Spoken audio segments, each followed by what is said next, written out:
الحمد لله نحمده ونستعينه ونستغفره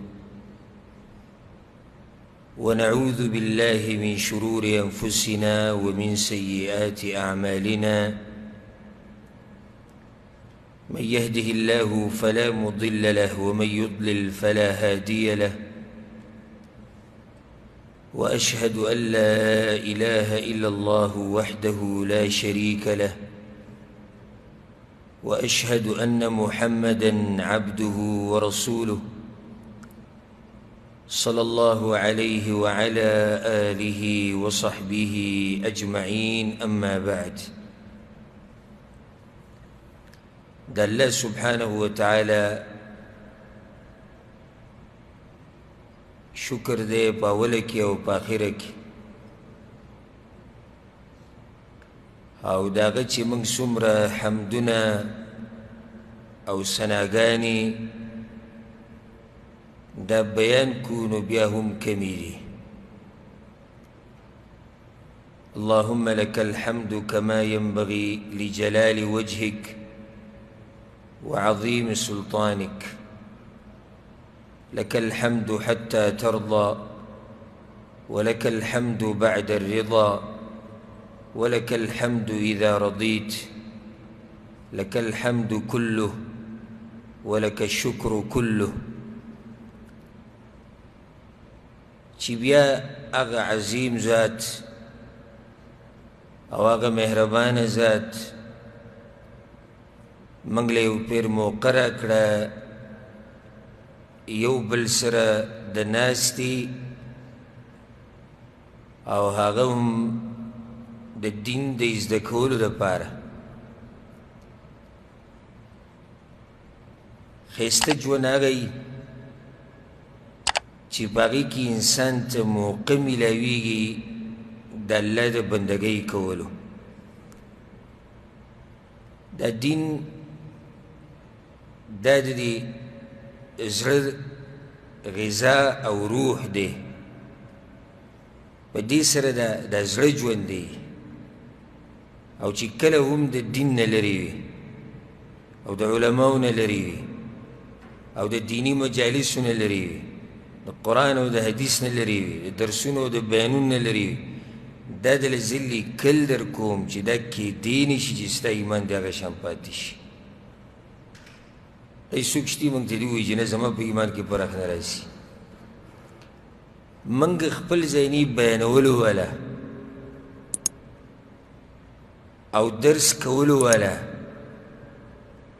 زما خپل ذهني دا تجربه ده چې کله هم د کتاب د مطالعې نه، د درس کولو نه، د لیکلو نه، د جومات نه، د دین د مجالسو نه چې معمولي زه لږ لرې شم، که هغه د مصروفیاتو د لاسې، که هغه د عذر د لاسې، که د هرې خبرې د لاسې، ما ته دا ښه واضح ښکاري چې په ایمان کې فرق راغلی.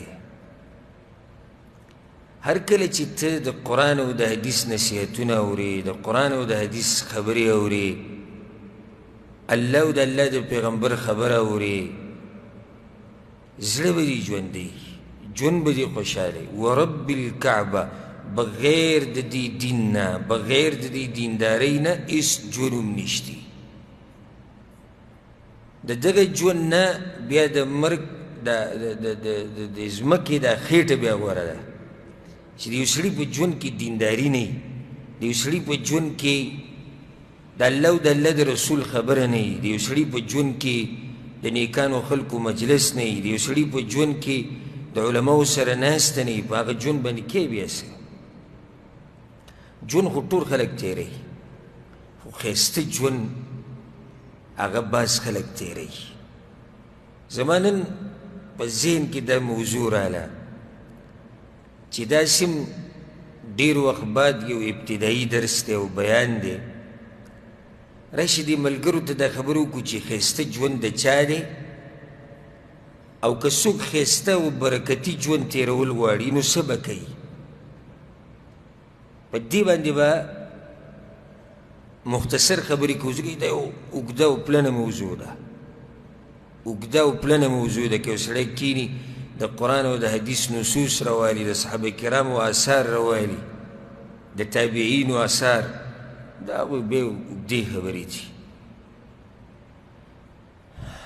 د هر انسان دا مقصد دی په دې دنیا کې چې ما ښایسته ژوند تېر کړي. دا د هر انسان مقصد دی. دا د کافر مقصد هم دی، دا د کافر هدف هم دی،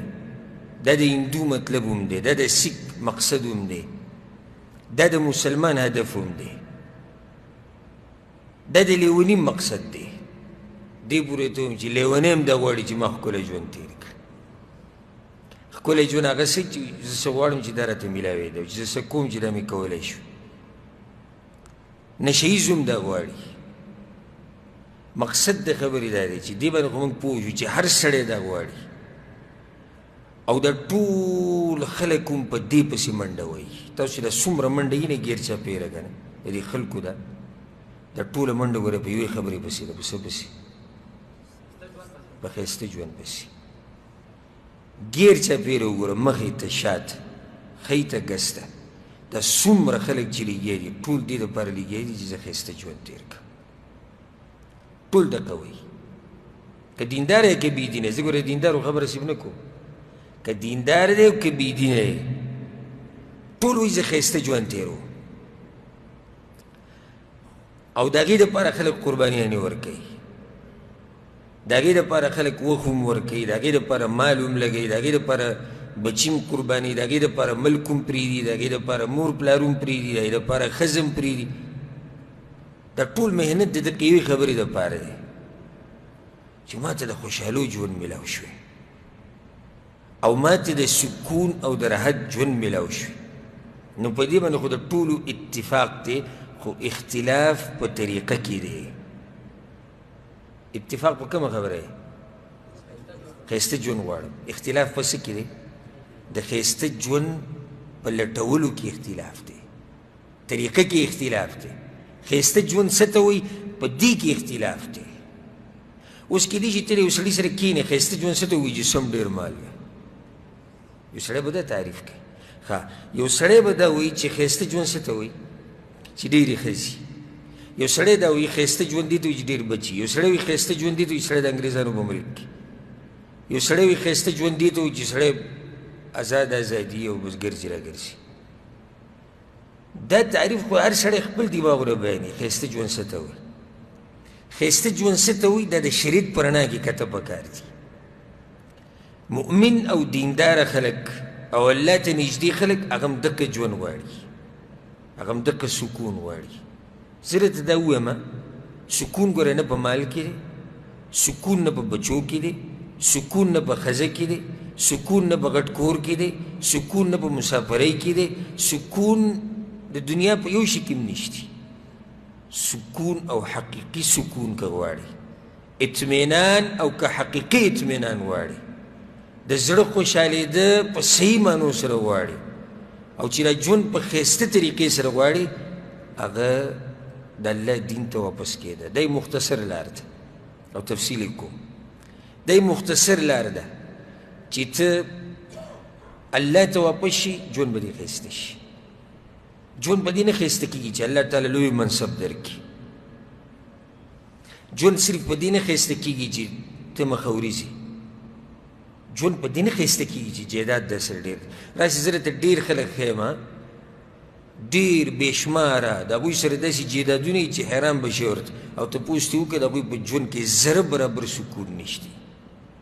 ډېر مالداران به درته وښیم، کروړپتیان لکپتیان په ما پسې راغلي دي. زه درته خپله خبره وکړم، ما پسې ډېر مالداره خلک راغلي، ډېر غټ خلک راغلي. ولې؟ وایي غمونه ډېر دي، څه وظیفه نشته، بېچیني ده، څه وظیفه راسره نشته، په سکون نه یم، دغه راسره نشته څه وظیفه. نو زه ورته لنډ دا دین سره څنګه؟ یاره دین سره بس دقې ته واپس شه. 2 ورځې مخکې ما ته یو کس د پاکستان نه ټلیفون وکړو، او ډاکټر و. ما ته یې دا وایي زه ستا بیانونه اورم او په ما الحمدلله اثر کړی ده. ما ته دا بیماري ده او دا مسله ده، مسله یې بیان کړې ده. ما یې تاسو ډاکټران یې پکار دی چې ته پې زما نه ښه پوهېږي. وایي نه زما ستا په خبره یقین دی. ما یې دا ټولې خبرې پرېږده، ته زما بیانونه کم وخت نه اورو؟ بس وایي لږ وخت کېږي. ما مونځ اودس کوې؟ وایي یو مونځ هم نه کوم. قرآن تلاوت، ذکر او اذکار هېڅ هم نشته. ته زما نه بله څه وظیفه غواړې؟ ته دې دین ته راواپس شي. اوس مې شروع کړې ده، لږه لږه مې شروع کړه، ما بس ته نوره ښه شروع وکړه. ته دې دین ته واپس شه او بیا ګوره که ستا دا ژوند الله د دې خوشحالو نه ډک نه کړو نو بیا ماته ووایه. ما خبره دې پورې راواغسته چې ښایسته ژوند څه ته وایي. د خلکو په تعریف کې څه دی؟ اختلاف دی. بیا د دې ښایسته ژوند د لټولو دپاره په طریقو کې څه دی؟ اختلاف دی. اوس زه درته هغه طریقه ښیم چې هغه د قرآن او حدیث نه اخیستې شوې ده او په صحیح معنو سره حیات طیبه الله قرآن کې ذکر کړی دا ژوند، ښایسته ژوند، د سکون ژوند، د خوشحالۍ ژوند، د برکت نه ډک ژوند، د مرګه پورې زما په یو څو خبرو به عمل وکړي او دا ژوند درته الله نصیب کوي. رب العالمین ګورې د چا محنت نه ضایع کوي، د چا کار نه ضایع کوي چې کله پکې اخلاص وي او چې کله د پیغمبر په طریقه وي، چې کله د الله د رضا دپاره وي، په صحیح طریقې سره وشي، هغه الله نه ضایع کوي. دا خبرې چې زه کومې کوم په دې باندې په صحیح طریقه عمل کول غواړي. که ته په یو وګورې او بل باندې بیا دوه هفتې بعد ما پسې راشي تا خو بیان کې ویلي و زموږ ژوند خو څه بدل نه شو، نو ما خو صرف د اورېدو دپاره نه دي ویلي، ته یې واوره په یو غوږ او بل باندې وباسه. زه چې دا کومې خبرې بیانوم دا د دې دپاره بیانوم چې په دې باندې به څه کوې؟ په دې باندې به عمل کوې. اولنۍ خبره دا یاده کوي چې برکتي ژوند هغه دی، ښایسته ژوند هغه دی چې تا ته پکې بار بار موقع د دیندارۍ میلاو شي. دا ښایسته ژوند دی. په دې شکر ادا کول پکار دي. زموږ دا وقفه د درسونو مختصر وه، خو دام کیدی شوه او داسې شوي دي لکه دا تیر شوی کال چې او دا وبا پکې نوي نوي راوتې وه، الله دې په خپلو قدرتونو ختمه کړي. او څوک چې بیماران دي الله دې روغ صحت ورکړي، او کوم چې مړه شوي دي الله یې شهیدان وګرځي. دا وبا چې نوي نوي راووته او دا لاکډاون یې ولګېدی او خلک په کورونو کې بند شو. زه په خپله شخصي دوه کسان پیژنم په ملګرو کې چې هغوی به ما ته بار بار ټلیفون کوو یا په واټساپ باندې میسج، درسونه بیا کله شروع کېږي او کله به بیا جوماتونه کولاوي، درسونه به کله شروع کېږي کله به جومات کولاوي، درسونه به کله شروع ما به ته چې کله کولاو شي بیا به هم خبر خور شي، تاسو ته پته ولګي. نه بس زموږ زړه شوی دی درسونو ته وبیانو ته.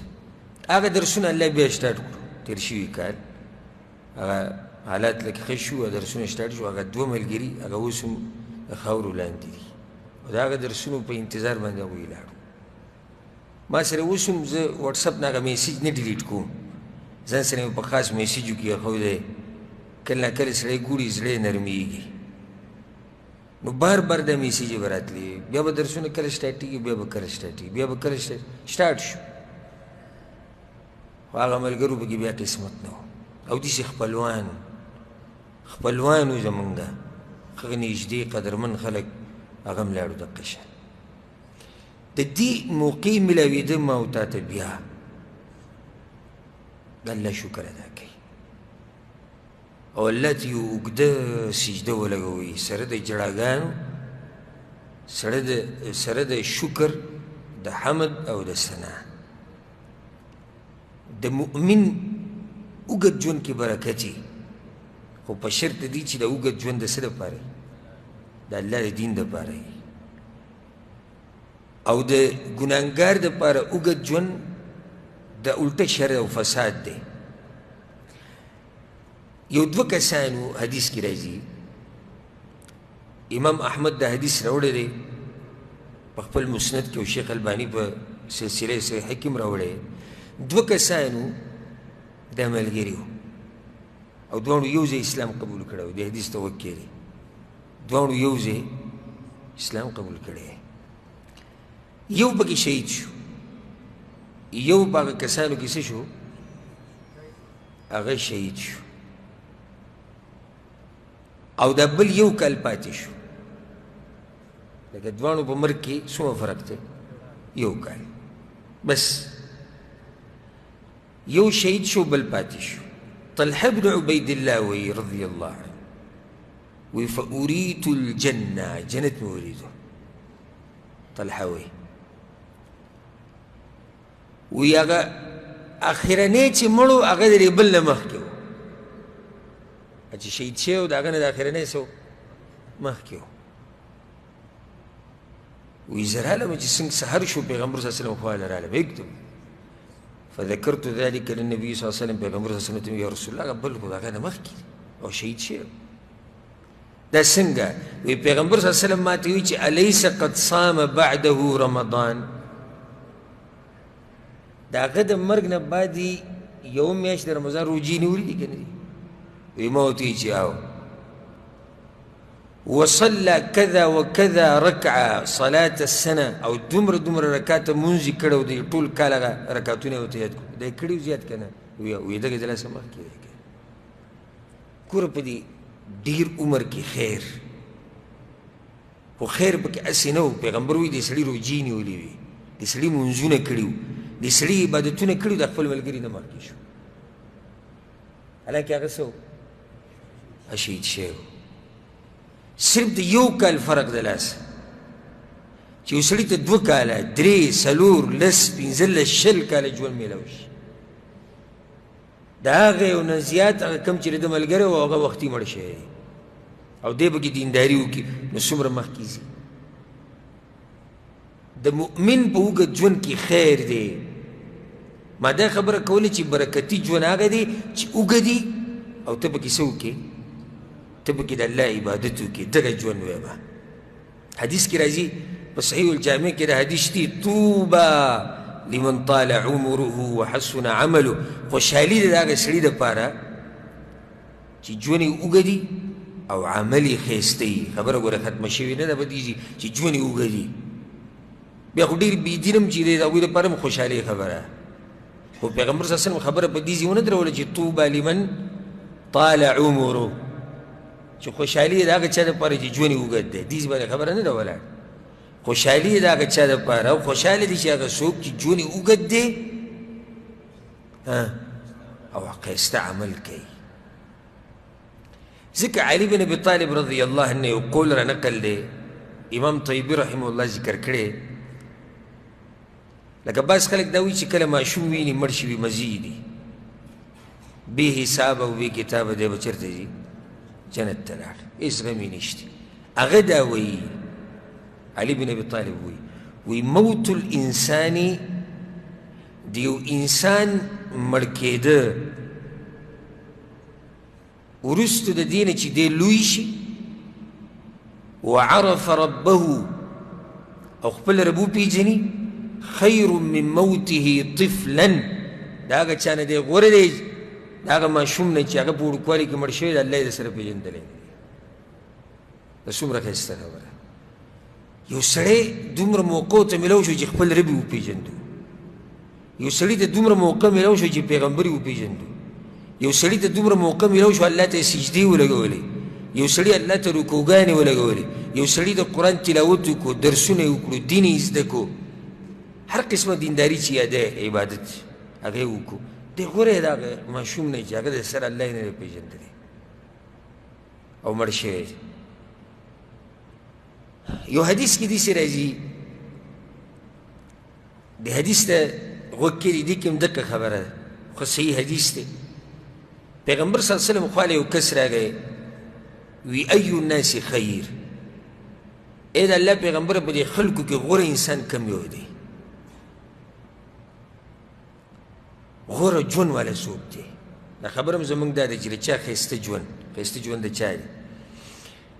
پیغمبر صلی الله علیه وسلم ورته من طال عمره وحسن عمله د چا چې عمر اوږدي او عمل یې ښایسته وي فأي الناس شر وی په خلکو کې بدترین انسان کم یو دی پیغمبر صلی الله علیه وسلم ورته من طال عمره وساء عمله د چا چې عمر اوږدي او بد عمله یي دا ډېر بدترین انسان دی ځکه چې هغه ژوند نه خو دې فایده نه لري د ګناهونو بوج پې ښه ډېرېږي د ګناهونو بوج ښه ډېرېږي لکه یو سړی د لمونځ اودس نه کوي بېدینه یې ستا څه خیال دی چې سبا ورځ ده ته میلاو شي او دی په دغه حال وي دا د ده لپاره فایده منه پرونۍ ورځو پورې په ده باندې د ګناهونو بوج څومره پروت و سبانۍ ورسره بله ورځ که او بیا ورسره بله که او بیا ورسره بله که او داسې زه دا حساب کوه دا د لپاره څه خیر خو نه دی دا خو شر او شر دی د ګناهونو پیټ یې په ده باندې ډېرېږي ګوره شریعت موږ دې نه منع کړي چې د مرګ ارمان به نه کې صحیح بخاری کی دا حدیث دے پیغمبر صلی اللہ علیہ وسلم لا یتمنین احدکم الموت پتاسو کی دی سوک دا مرگ ارمان نکی اما محسنا فلعله ان یزداد خیرا کدی دینداری نولی دا مرگ ارمان کے جون بدی اگدی او خیر بدی دیر شی نیکیانی بدی دیر شی وإما مسيئا كجنانجاري نديتم دم مرجر منك يقولي فلعله أن يستعتب توبه بس توبي موقبه تميلاو شيكا بركتي جونا غده چي طالب كلام قدر كي بار بار دا غدر هزي كولو دا بركتي جون دي أو الحمد لله ثم الحمد لله چي الله مغلا بیا یو پیر موقع راکړه د دین د مجالسو سره د ګډون او بیا یو پیر موقع راکړه د قرآن او د حدیث د اورېدو د بیانولو دا څه لرې خبره خو نه وه چې کیدی شي درسونو نه څه وخت لپاره چوټي وشي او بند شي او سړی پکې مړ شي کیدی شي که نه شي کیدی شي ډېر داسې تلي ما ورته بیا رایلو اواسې بیا نه یو راغلي رالو سره د روغ صحت رالو او اندامونه زمونږ کار کوي عقل هم په ځای دی سترګې هم کار کوي غوږونه کار کوي ژبه کار کوي د الله لوی نعمت دی لوی نعمت دی زه په خپل ژوند کې بس خبرې راښکاره کول ښه نه خواسي چې ملګرو کې شوق پیدا شي زه د اوسه پورې د کعبې په رب قسم خورم چېرته د چا مال ته الحمدلله د سره پسخېدلی نه یم نه مې د دې سره کار شته چې چا سره مرسډیز دی او چا سره لینډ کروزر دی نه مې د دې سره کار چې د چا کور غټ دی او د چا کور وړوکی دی نه مې د دې سره کار چې سپینې جامې اچولي که تورې اچولي نه مې د دې سره کار دی چې یاله بچي ډېر دی وګوره ښځې ډېرې دی وګوره غټ تاجر دی وګوره مال ډېر دی وګوره دا دی وګوره هېڅ پروا مې نه خو دې خبرې سره مې غټه پروا وي چې هغه سړی هغه علم هغه داعي هغه ملګری هغه خپلوان هغه تا نه په دیندارۍ کې مخکې کېږي ولې مخکې کېږي تا نه په تا کې څه کمی دی ته ولې ورو ورو شاته روان یې ولې ورو ورو خرابېږي ولې د الله سره ستا رابطه کمزوري کېږي دې خبرو ته مې الحمدلله ذهن ځي او دغه مې ورب الکعبه کې سفر وایي کروڑپتی لکپتی چې را سره کینی که نه او فقیر او ملنګ چې را سره کینی که نه هېڅ فرق پکې نه کوو فرق صرف په دې کوم چې کم یو پکې الحمدلله دیندارۍ هغه سره مې طبیعت بیا ډېر لګي نو چې موږ له د الله موقع راکړه دا الله لویه خزانه موږ له راکړه لویه خزانه دا خزانه ګورې په مال او په جیداد او په بچو او په ښځه بدې نه میلاویږي دا خزانه دا محض د الله له طرف نه توفیق دی او رحم او کرم دی نو اولنۍ خبره ښایسته ژوند کم یو دی چې تا ته پکې بار بار موقع ده عباداتو میلاو شي او د دیندارۍ میلاو شي دویمه خبره ښایسته ژوند د هغه چا دی برکتي ژوند د هغه چا دی چې په چا کې تقوا وي او د الله نه هېرېږي د ده د خوشحالو نه ډک ژوند دی د ده د برکاتو نه ډک ژوند دی د ده د سکون او د اطمینان ژوند دی اگر که ده سره مال نه اگر که دی بیماری اگر که په ده مصیبتونه سره د هغې دی به خوشحاله وي او د ده ژوند به ښایسته ژوند وي وجه دا دی چې هلته د الله نه هېرېږي چې د الله نه هېرېږي نو د الله د حدودو به خیال ساتي او څوک چې د الله د حدودو خیال ساتي رب العالمین د ښایسته ژوند نصیب کوي. زه بار بار دا خبره کوم ګوره ښایسته ژوند مال ته نه وایي ګورئ ښایسته ژوند ډېرو بچو ته نه وایي. یو سړی ډېر مالدار دی او بېدینه دی یو سړی سره ډېر بچي دي او د الله دشمن دی یو سړي سره غټې غټې بنګلې دي او پیغمبر نه پېژني الله نه پېژني په داسې ژوند څه کوي الله یې ته موږ ساتي. ژوند هغه ژوند دی اگر که د غریبۍ ژوند دی خو چې ته پکې خپل رب پېژنې چې ته خپل خالق پېژنې چې ته خپل الله پېژنې دا د خوشحالۍ ژوند دی. په ځان کې تقوا راولئ د الله نه یېرېږه رب العالمین به دې په ژوند کې دومره برکتونه راولي چې ته به ورته حیران شي او د داسې ځینه به دله رزق درکړي چې ستا په ګمان کې به هم نه راځي چې دا رزق ماله د کوم ځای نه راځي. ډېر غټ یعنې سرمایه به دې نه وي نه به دې غټ کاروبار وي سره د هغې رزق به دې ښایسته وي ژوند به دې ښکلی په امن به په سکون به په اطمینان به. الله په قرآن کې څه وایي بعد اعوذ بالله من الشیطان الرجیم بسم الله الرحمن الرحیم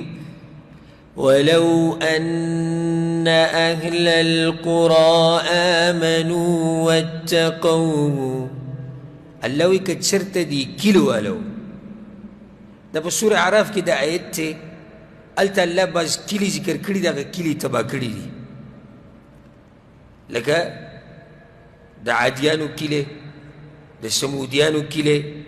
د لوط علیه السلام د قوم کلي د شعیب علیه السلام د قوم کلي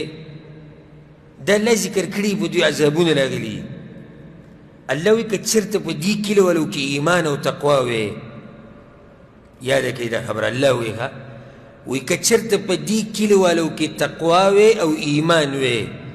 لفتحنا عليهم بركات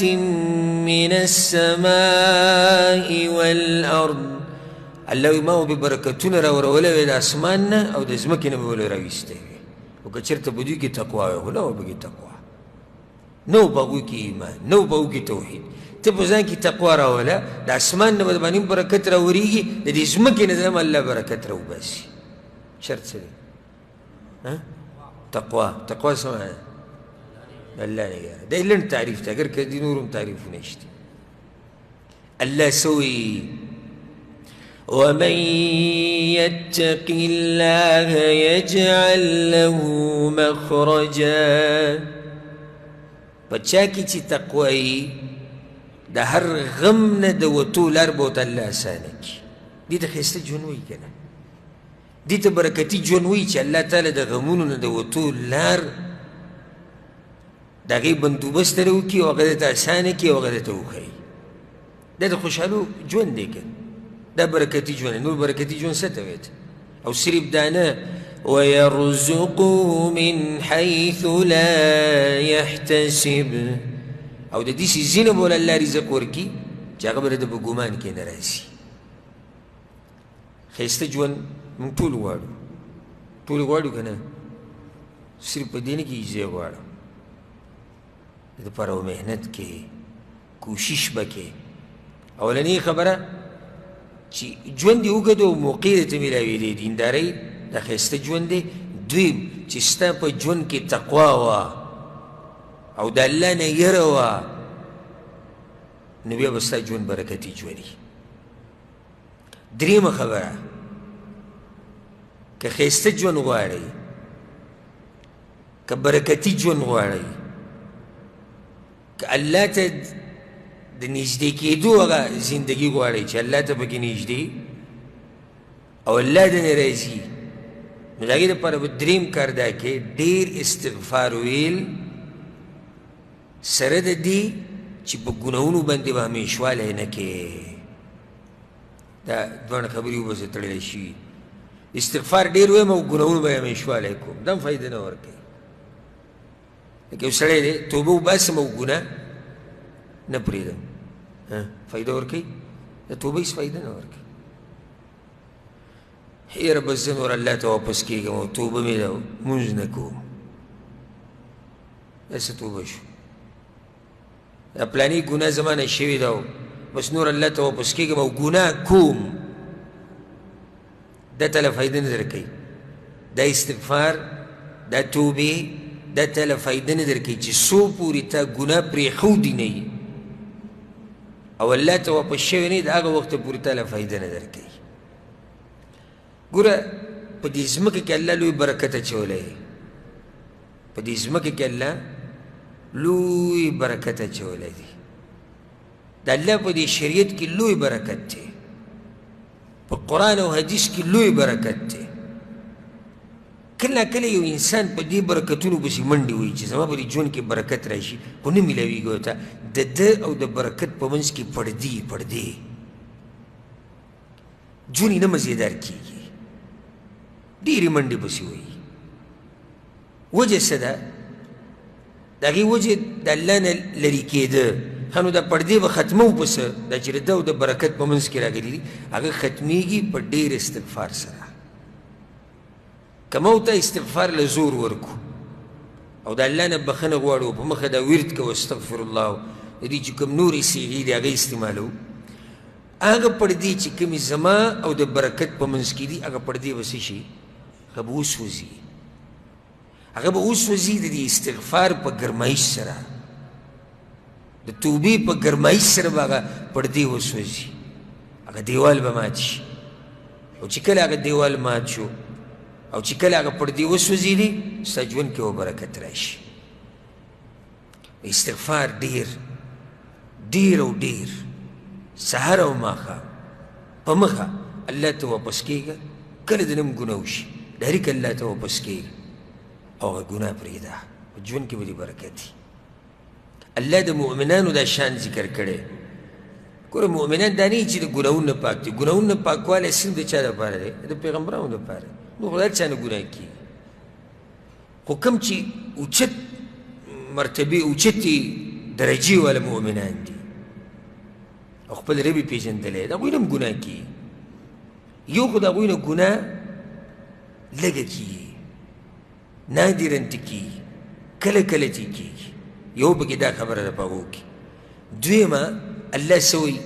والذين إذا فعلوا فاحشة أو ظلموا أنفسهم، کله چې د دوی نه ګناه وشي او ځان سره ظلم وکړي، دا مؤمنان، زه اوچتې مرتبې والا مؤمنان دي. که ته ژوند کې برکت غواړې نو دغه مرتبې ته به ځان رسوې. ګوره د هغوی طریقه څه ده؟ ګناه ترې وشو، ځان سره یې ظلم وکړو، نو څه کار کوي؟ ذکروا الله، ډایرک ورته الله رایاد شي. دا په دې اوچتو مؤمنانو کې دا لوی صفت دی. کله هم د الله نافرمانۍ ته زړه وشي او خواهشات پې زور راولي او شیطان پې زور راولي، ده ته څوک رایاد شي؟ الله ورته رایاد شي. راشه وایي د پلاني له دوکه ورکړي، په عرش باندې رب دی څنګه دوکه ورکړي. راشه فحش فلم او تصویر ګورو، نه په عرش باندې رب دی، هغه له به څه جواب ورکړي. راشه دا کوه، راشه هره ګناه، الغرض هره ګناه چې دی کوي ذکروا الله، څوک ورته رایاد شي؟ الله ورته رایاد شي. ښه چې الله ورته رایاد شي فاستغفروا لذنوبهم، نو بیا استغفار، دکه زما مقصد. الله ورته رایاد شي نو بیا بخانې غواړي د الله. ومن یغفر الذنوب الا الله، او د الله نه له څوک ګناهونه نشي بخلی. ګوره لوی صفت به وکړي څه دی؟ ولم يصروا على ما فعلوا، او کومه ګناه چې دې شوې ده په هغې اصرار نه کوي، ولې په مخه یې نه کوي، بیا بس پرېږدي. که ته دا غواړې چې ژوند کې دې برکت راشي او ژوند کې دې خوشحالیانې راشي، نو څه به کوې؟ استغفار به ډېر وي. څه وایي الله د نوح علیه السلام په باره کې؟ هغه خپل قوم ته دا خبره کړې وه، فقلت استغفروا ربكم إنه كان غفارا يرسل السماء عليكم مدرارا ويمددكم بأموال وبنين ويجعل لكم جنات ويجعل لكم أنهارا. نوح عليه السلام خپل قوم ته ویلو چې ډېره بخانه غواړئ د الله نو څه به وشي چې ډېره بخانه غواړو واوره برکتي ژوند غواړي که نه ډېره بخانه د الله نه غواړه په مخه استغفار یرسل السماء علیکم مدرارا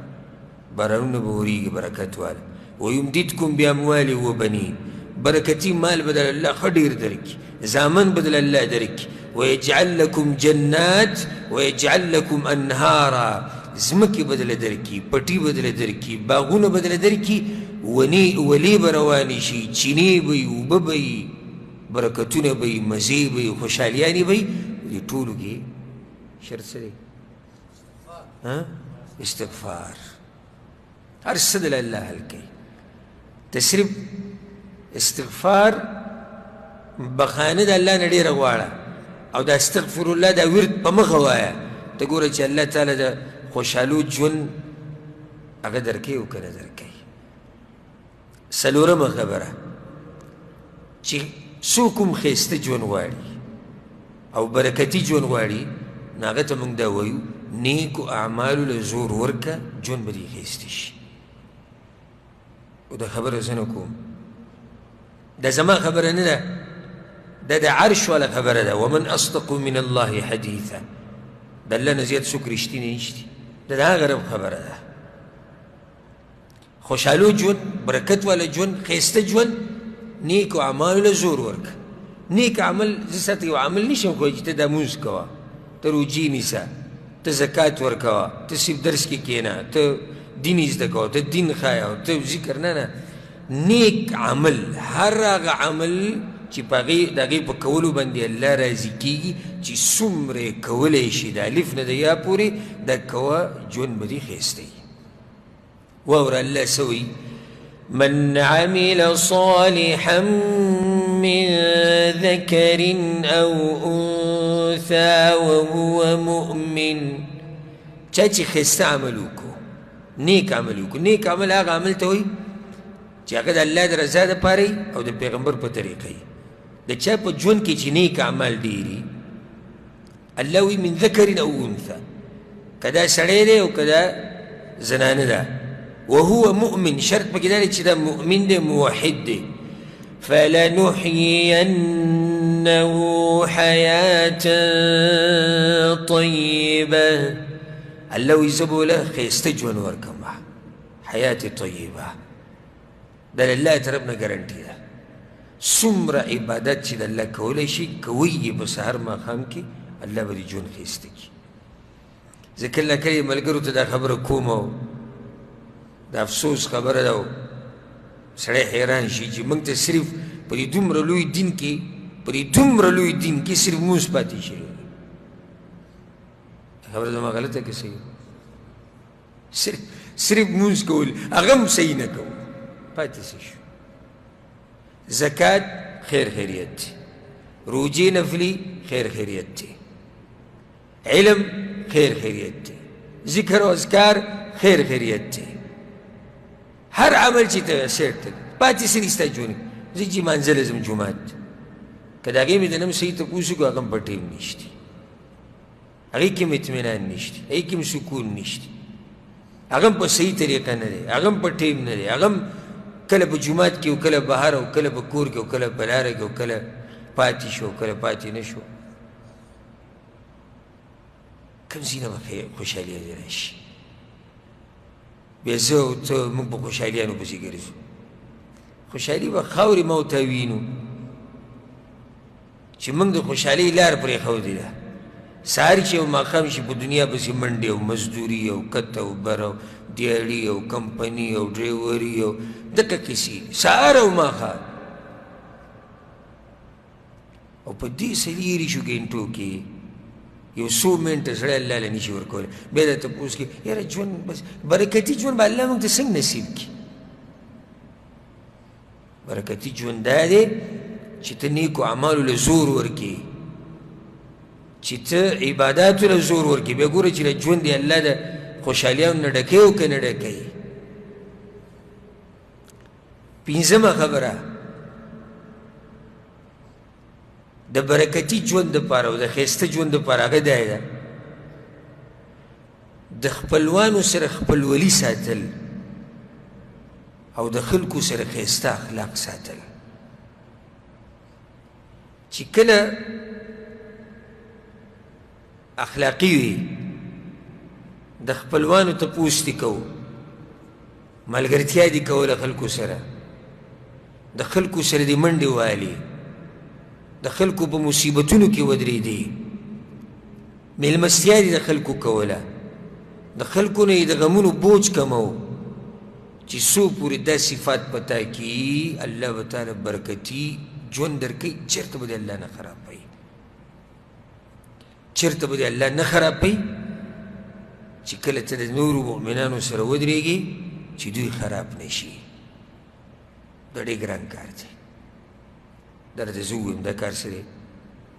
ګران کار دی. داسې په خوله باندې خو ویل اسان دي. د خلکو سره ښایسته اخلاق، د هر چا سره په غم او مصیبت کې ودرېده،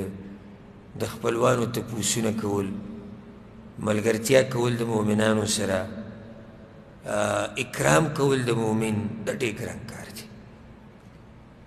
خو آسان دی د هغه چا دپاره چې چاته الله آسان کړي، نو ګران کار دی. حدیث کې دا راځي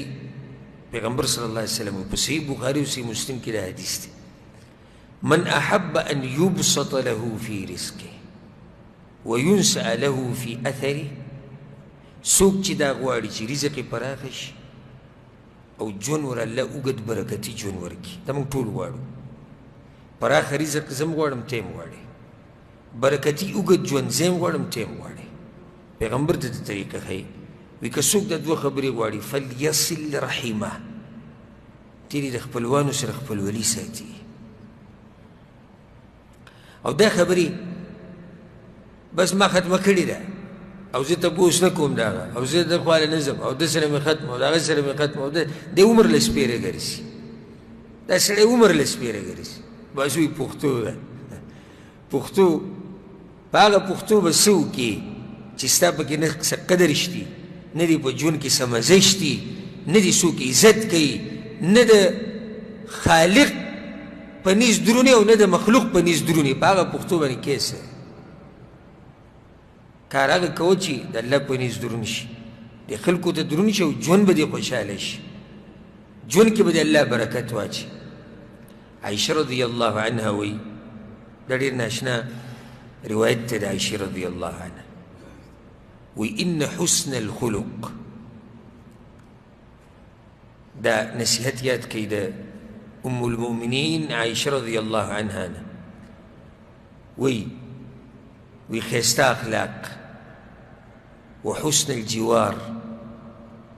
او د ګاونډي سره ښایسته اخلاق ساتل، او د خپلوانو سره خپلولي ساتل، او د میلمه خیال ساتل، د مؤمنانو خیال ساتل. چا کې چې وایي دا کارونه یي نو د ده دنیا الله ښایسته کړي او ژوند ور الله اوږد ورکوي. او دا د تجربې خبره ده، ما خو لیدلې ده، تاسو به هم لیدلي چې کم سړی د خلکو سره په غمونو او په مصیبتونو کې ودرېږي، چې کم سړی د خلکو سره منډې ډېرې وایي او د هر چا تپوس کوي او هر چا سره ښکلي اخلاق ساتي، رب العالمین وله ډېر د برکاتو او د خوشحالو ژوند ورکوي. زه په دې بعضو پورې سړي له سمه یعنې خندا هم ورشي او افسوس پې وکړي، وایي نه یې د چا سره ساتم او نه دې راسره څوک ساتي. نو پتا کوي څوک څه، پتا څوک څه کوي، ته داسې قیمتي کاڼی چې ټوله دنیا د پسې ګرځي. زه نه د چا سره ساتم او نه دې ما سره ساتي، ډېره ښه په مخه دې ښه ځه. پتا څوک څه کوي. انسان چې درنېږي خو په اخلاقو درنېږي، انسان چې درنېږي خو په دیندارۍ درنېږي، انسان چې درنېږي خو په تقوا درنېږي. پتا زه څه کومه، زه نه دې چا سره ساتم او نه دې ما سره څوک ساتي، ګرځه را ګرځه ځان له بې لارو کوڅو. داسې خو ډېر شی بې لارو کوڅو کې ګرځي، خو درانه پکې بعض خلک دي، قدرمن پکې بعض دي، عزتمن پکې بعض دي. نو یو طریقه دا ده. شپږمه خبره، که په ژوند کې برکت غواړې او ښایسته د خوشحالو ژوند غواړې، نو د ځان نه به سخي جوړې. سخي څه ته وایي؟ لاس آزاد کا. یو خو اسراف دی، اسراف نه یو چې انسان کې سخاوت وي، په خپلوانو خرچه، په غریبانانو خرچه، په دین خرچه، په ملګرو خرچه، په میلمه خرچه، چې کله دې دا صفت ته پکې دننه و، الله به دله ښایسته ژوند درکوي. ناشنا ناشنا ځینو به تا ته رزق میلاویږي، خوشحالیانې به دي په ژوند کې، عزتمند به قدرمند به، او به چې د الله دپاره یې لګوي او نیت دې دی چې زه الله راضي کو. ته په دې هر څه کې دا نیت ساتلی شي چې د الله دپاره کوم، په دې هر څه درته اجر میلاویږي. ما ورته چې راوځو کور له رزق لټول، رزق خو الله ورکوي، موږ اسباب یو، ښځې له، مور پلار له، بچو له. که چېرته ما ورته دا سوچ وکړو چې دا د الله د رضا دپاره کوم، دا هم صدقه ده. ستا یو ملګری راغی کور ته او ته یې ډېر عزت وکړو، او د چا دپاره دې وکړو؟ د الله دپاره، دا هم اجر دی. ستا کور ته میلمه راغی، ښه ټیټ میلمستیا دې وله وکړه، د الله دپاره دا اجر دی. د خلکو سره ولاړې، خلکو سره منډې او خرچې او دا هر څه د الله دپاره کوه، ټول اجر او اجر دی. دا ژوند به یې ټول د خوشحالو نه ډکي. وما انفقتم من شیء فهو یخلفه. تاسو چې الله وایي څه ولګوئ که نه، الله به د هغې په بدله کې ډېر څه درکوي. او چې رب العالمین وایي چې زه به دله په بدل کې در کومه، نو هغه شی به څه شی چې تا لګولی دی، هغه د هغې په مقابله کې څه شی چې تا لګولی دی. مثل الذين ينفقون اموالهم في سبيل الله، کم خلق ته الله په لار کې مالونه لګوي، کمثل حبه، مثال دی یو دانې دی، انبتت 7 سنابل، ګوره دانې وده څو وږي راوختو، 2 وږي، في كل سنبلة 100 حبه، او په هر وږي کې څو دانې دي؟ 100 شو 200 لګولي تاسو یو دانه د یوې نه خبره څو ته لاړه؟ 200 ته. نه نه، صرف په دې ځای ونه درېده. والله يضاعف لمن يشاء. الله چاله د دې نه هم زیات کوه، چې کله ته په غریبانانو خرچې کې، په دین کې، په ملګرو کې، په میلمنوی کې، په خپلوانو کې، یوه دانه 200 ته جوړېږي، او د دې نه هم الله ډېرې، ستا ژوند کې به څومره خوشحالیانې راځي. هغه حدیث خو به تاسو ته یاد وي انشاءالله. پیغمبر صلی الله علیه وسلم څه وایي؟ وایي چې ډوډۍ خورئ یو ځای خورئ او مه جدا کېږئ. فإن الطعام الواحد، د یو خوراک د څو دپاره پوره دی؟ 2 دپاره، د 2 3 دپاره.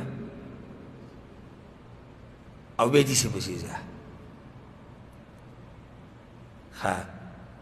بعض دي والله یې داسې خوی نه موږ ساتي چې مخې ته ورته څه پراته وي، داسې بل وګوري بس چې دا خو هر سره نه ته وخورم، او دا به زه څه کوم، او دا به زه څه خورم، او دا به زه څه کوم د بچو دپاره او د ښځې دپاره، دا خو زه لاړم تباه شو، او دا خو زه غرق شو. نه، د یو هغه 2، د 2 هغه 3 یا 4، د 4 هغه 8، د 5 هغه 10، د 10 هغه 10، د 10 هغه 40. زړه غټ ساته، الله به کې برکت اچوي. ته صرف د دې جیب نه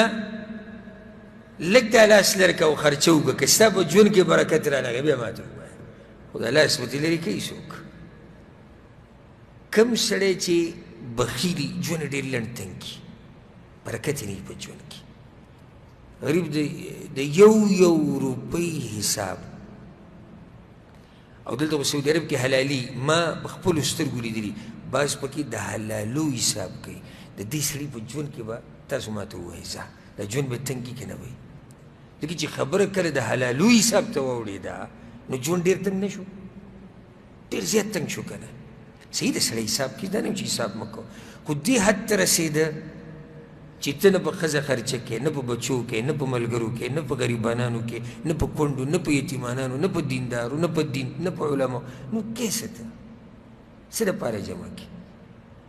نو یو په ځان کې دا صفت راولي، سخاوت،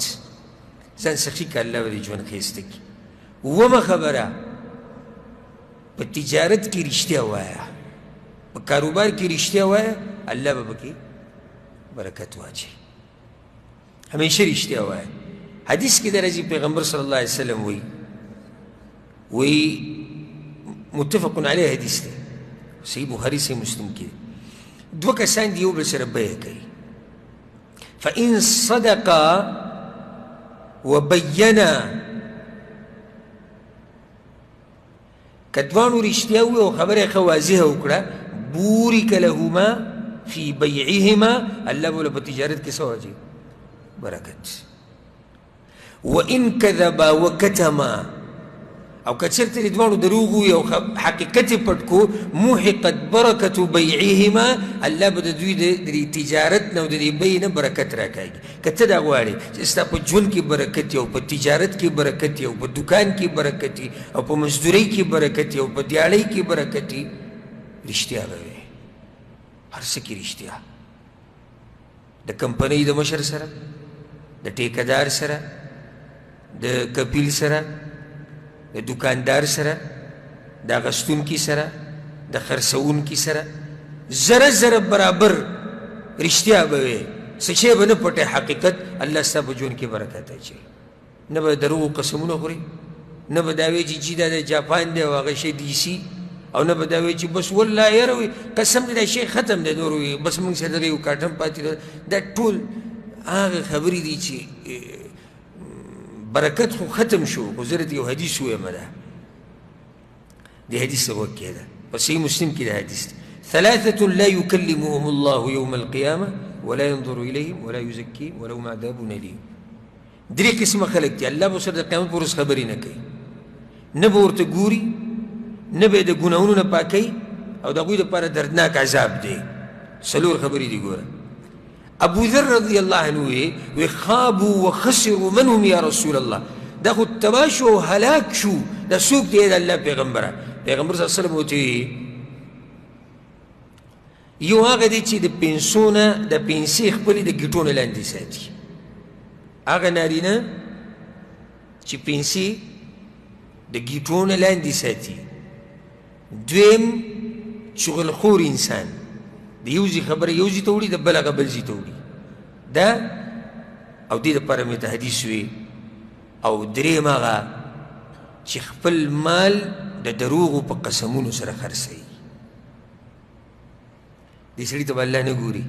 نه به ورسره خبرې چې الله ورته نه ګوري او خبرې ورسره نه کوي ته د کوم ځای نه به کامیاب شي نو اومه خبره کمه شوه رښتیا وایه دغه شان د یو څو خبرې به مختصر ذکر کړو د قرآن تلاوت ډېر کوه الله به دې ژوند ښایسته کړي الله په قرآن کې څه وایي وهذا كتاب أنزلناه مبارك الله دا کتاب ما نازل کړی ډېر برکتي کتاب دی دا برکتي کتاب چې کله ته خپل ژوند کې رادننه کړي ژوند به دې برکتي شي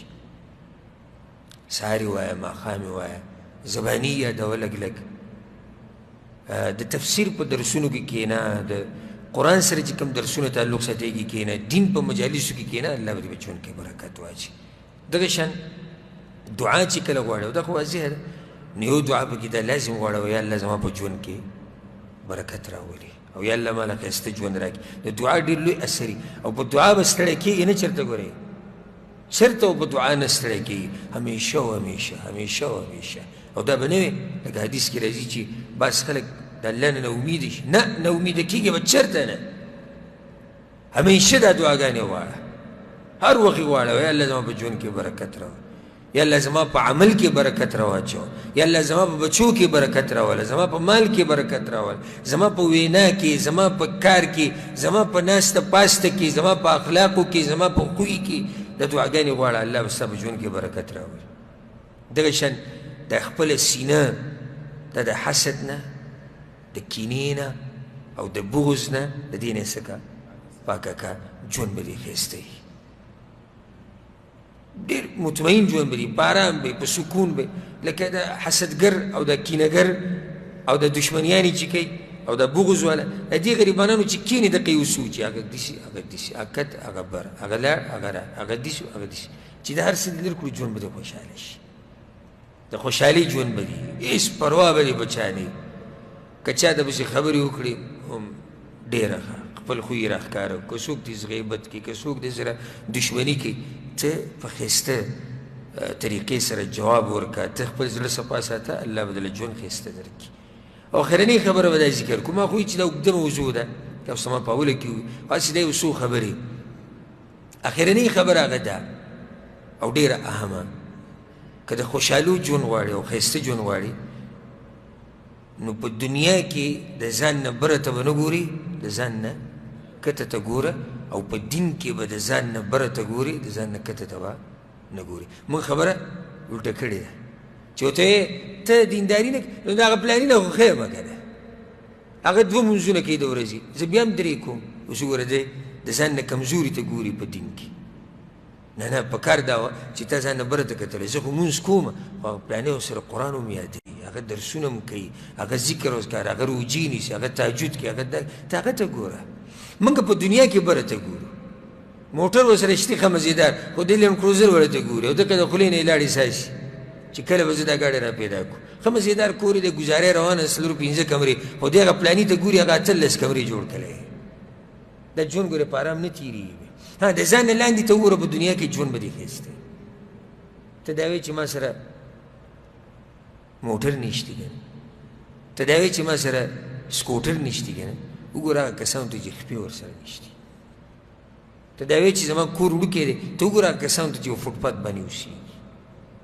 ته دا وایې زما په سر دړلی او زما معده خرابه ده وګوره هغو ته ولیاذ بالله چې هغه د کینسر بیماران دي د هغوی ګردې خرابې دي ابلز مې یو مریض ولیدو په نیټ کې چې پته نشته زما د ذهن نه اوس وځي خو چې 11 کیلو که 12 کیلو صرف د هغه ګرده وه او ګردې غټې شوې وې خېټه داسې راغلې وه داسې نو بیا ډاکټران وایي چې د ګردې به دې وباسي او بس دې نه بغیر به ژوند تېروي چې څوک پورې ژوند ځکه چې دې د لاسه مړ کېږي دا خېټه دومره غټه شوې وه یعنې دا وړه ګرده چې کله کیلو ته ورسي ته سوچ وکړو چې بیا 100 کیلو شي او یو نه 2 ګردې د دې سره ژوند تېرول او هغه تکلیف او موږ خپل هغه وړې وړې بیماریانې راولو هغه یادو لکه چېرته موږ نه د ځان نه لاندې ته وګورو نو ژوند به زموږ څه شي هغه به ښایسته شي دا یو څو نصیحتونه د زړه د کومې نه ټولو ملګرو ته دې دپاره چې زموږ دا ژوند څه شي دا ښایسته شي الله سبحانه وتعالی دې موږ ټولو ته ښایسته ژوند نصیب کړي الله دې موږ ټولو ته برکتي ژوند نصیب کړي الله دې زموږ دنیا او آخرت ښایسته کړي او الله دې موږ د غمونو مصیبتونو آفتونو نه د ګناهونو نه الله دې موږ دې نه لرې ساتي او الله سبحانه وتعالی د دې دیني مجالسو سره زموږ د تعلق دغه شان برقرار ساتي د آخري وخته پورې د دنیا نه د تلو پورې الله دې موږ د دین طلبګار وګرځي او د دین خادمان دې الله موږ وګرځي او الله دې زموږ بچي زموږ خپلوان زموږ مشران کشران دغه ټول نه الله د دین کار واخلي هذا والله أعلم وصلى الله على نبينا محمد وعلى آله وصحبه أجمعين